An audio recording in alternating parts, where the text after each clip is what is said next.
शाइना, राकेश सेठी साहब कुछ बोलना चाहते हैं। सरकार तो आने वाली नहीं है। देखिए शाइना जी ने, राकेश सेठी साहब आप 30 सेकंड में अपनी बात कंप्लीट करिए। आनंद दुबे साहब हमारे साथ, उनसे भी आप रिएक्शन लूंगा मैं। हाँ। जब मैंने नवाब मलिक, प्रफुल्ल पटेल जी की बात की, शाइना जी साधुओं के पास लेके गई। ये साधु, जो 2 साधुओं की हत्या हुई थी, वो जाना कोशिश कर रहे थे गुजरात की पुलिस ने उनको रोका तो वसई विरार में चले गए। वहां पे 105 लोगों के खिलाफ एफआईआर दर्ज किया गया और 24 घंटे के अंदर 105 लोगों को अरेस्ट किया गया।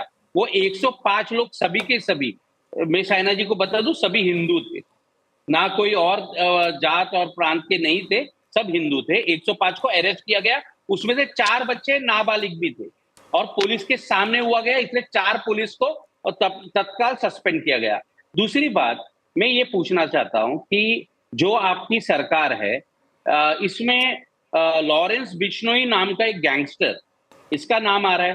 क्या अब भारतीय जनता पार्टी इतना हिम्मत दिखाएगी कि लॉरेंस बिश्नोई के घर के ऊपर बुलडोजर चलाने वाले आप लोग? ये मैं पूछना चाहता हूं। बिल्कुल, मैं ये इस सवाल का जवाब लूंगा शाइना से। हमारे पास शिवसेना यूबीटी के प्रवक्ता आनंद दुबे जी जुड़ चुके हैं। मैं शाइना आपके पास आऊंगा, इस सवाल का जवाब से लूंगा। आनंद दुबे से एक प्रतिक्रिया मैं चाह रहा हूं कि कांग्रेस कह रही है कि आपके राज्य में काफी ज्यादा लॉ एंड ऑर्डर बिगड़ा है, भ्रष्टाचार बढ़ रहा है। भाजपा उल्टा कांग्रेस पर आरोप लगा रही है कि आपके समय में क्या होता आप देख लीजिए। आप इस पे क्या कहेंगे? इन सब चीजों को राजनीति करने से कुछ फायदा होगा चुनाव में? आनंद दुबे साहब। लक्ष्मण जी नमस्ते। देखिए, बाबा सिद्दीकी जी की निर्मम हत्या को करीब 46 घंटे से ज़्यादा का समय बीत गया है।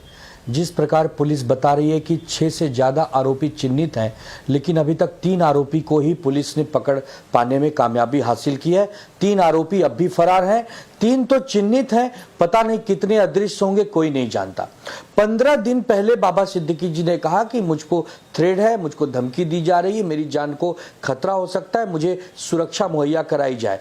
1-1.5 महीने से सभी अपराधी मुंबई के कुर्ला इलाके में रेकी कर रहे थे, रुके थे, बाबा सिद्दीकी जी की सारी गतिविधियों पर नजर बनाए हुए थे।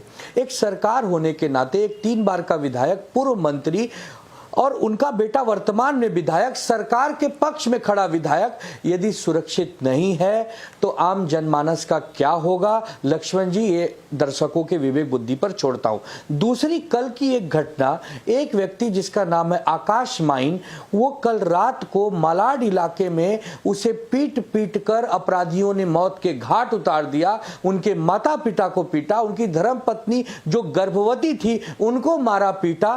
अपराधियों में कोई खौफ नहीं है। 7-8 महीनों में जिस प्रकार महाराष्ट्र में अपराधी बेखौफ होके घूम रहे हैं, चाहे बीजेपी के विधायक पुलिस स्टेशन में गोलीबारी कर रहे हो, चाहे अभिषेक घोसालकर जी की निर्मम हत्या की जा रही हो, चाहे भाईखला में एनसीपी के एक नेता को दिन दहाड़े चाकुओं से घोंपकर मार दिया गया हो, चाहे बाबा सिद्दीकी जी हो, चाहे आकाश माइन हो, इन घटनाओं से मन व्यथित होता है। हम विपक्ष के नाते नहीं, एक आम शहरी के नाते एक सवाल उठाते हैं कि मुंबई भारत की आर्थिक राजधानी है। मुंबई में बड़े बड़े उद्योगपति, बड़े बड़े सेलिब्रिटी, खिलाड़ी, आम जनमानस, नेता, अभिनेता सब रहते हैं। क्या संदेश जा रहा है देश में, दुनिया में, कि हम उस मुंबई को सुरक्षित नहीं कर पा रहे हैं जो इतना बड़ा टैक्स देता है? हम उस मुंबई को सुरक्षित नहीं कर पा रहे हैं जहां की पूरी दुनिया की नजर इस मुंबई पे रहती है। और अगर हम सवाल सरकार से न पूछें, हम तो किससे पूछें? हम पुलिस की क्षमता पर सवाल नहीं उठा रहे हैं। पुलिस के ऊपर एक मिनट, जो मुख्यमंत्री बैठे हैं, समझ आपकी बात समझ में आ गई। शाइना है, जवाब देंगे सरकार की तरफ से। शाइना हमारे पास है, शाइना जवाब दीजिए। प्रवक्ता को जवाब देना होगा। शाइना जवाब दीजिए। ये महा झूठी सरकार के प्रवक्ता को जवाब नहीं, देना होगा। आप चुप रहेंगे तब तो जवाब देंगे। आप चुप, दुबे साहब आप चुप रहे, 1 मिनट शांत हो जाइए, शाइना जवाब देंगे। हाँ शाइना बताएं। लक्ष्मण जी, मैं आपसे एक विनती करूंगी कि आपके चैनल के माध्यम से आप एक सर्वे कीजिए पूरे मुंबई में, और आप एक महिला से पूछिए, एक सीनियर सिटीजन से और एक युवा से। वो सब आपको बताएंगे कि मुंबई जैसे शहर कोई शहर है ही नहीं। और महाराष्ट्र सरकार सिर्फ नजरअंदाज नहीं करती है, क्राइम्स जो रजिस्टर होते हैं वो क्राइम रजिस्टर के बाद आप देखिए लॉजिकल कंक्लूजन पे कितने सारे केसेस आए हैं। और ये जो एमवीए बड़ी बड़ी बातें करते हैं, शायद आपको आंकड़े देखना चाहिए उनके शासनकाल में और हमारे। हम यहाँ मुखर नहीं रहे हैं। मुंबई पुलिस अपना काम कर रही है, शासन प्रशासन कर रहे हैं। हमारे मुख्यमंत्री तुरंत पहुंचे, ना सिर्फ पहुंचे, उन्होंने प्रेस वार्तालाप किया। गृह मंत्री देवेंद्र फडणवीस ने अप टू डेट रिपोर्टिंग दी। 3 जो गुनहगार थे जिनको गिरफ्तारी हुई है और 3 जिसके प्रति हम संवेदनशीलता के साथ नहीं लेकिन बिल्कुल फैक्ट्स फिगर्स के साथ सबके सामने आपकी बात समझ में आ गई कि सरकार ने काफी गंभीरता से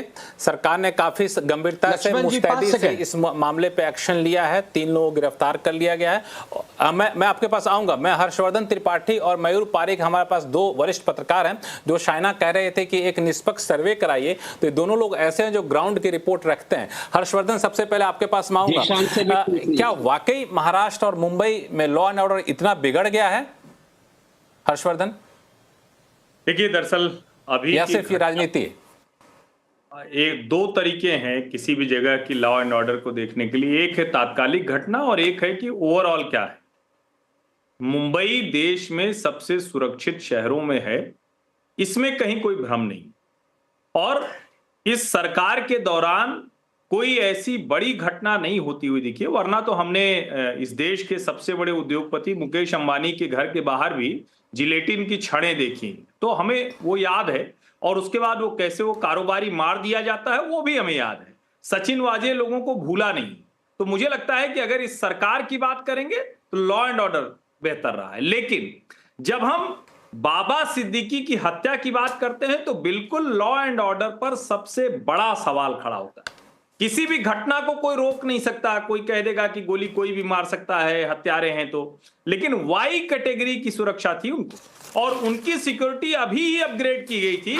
ऐसे में महाराष्ट्र की सरकार से बड़े सवाल खड़े होते हैं। अब इसका दूसरा पहलू है कि घटना पहले रोकी जा सकती थी, जो नहीं रोकी गई, नहीं रोकी जा सकी। अब इसके बाद की बात है कि उसके बाद क्या हुआ। तो उसके बाद निश्चित तौर पर जिस तेजी से पुलिस ने 3 लोगों को पकड़ा है, मुझे लगता है कि शायद दूसरा वाला हिस्सा बेहतर है और हम उम्मीद करते हैं कि ये जल्दी से जल्दी इसका असली सच सामने आए। क्योंकि तरह तरह की बात, लॉरेंस बिश्नोई ने मरवा दिया, किसी और से कोई दुश्मनी थी क्या, दयानेश्वर स्लम वाला मसला था क्या, उसका बिल्डर किसी बड़े नेता का परिचित था क्या, कांग्रेस से आए थे तो कांग्रेस के लोगों की भी नाराजगी थी, शरद पवार को भला क्यों अच्छा लगे कि अजीत पवार के साथ नवाब मलिक और बाबा सिद्दीकी जाए। मतलब इसके पॉलिटिकल इंप्लीकेशंस भी हैं और जिसको हम मुंबईया भाषा में कहते हैं कि ढेर सारे मांडवली में भी बहुत ज्यादा ये रहते थे, उसका भी एक हिस्सा है। दोनों देखेंगे तब शायद बात समझ में आएगी। पुलिस से हम उम्मीद करते हैं कि सच सामने लेकर आए।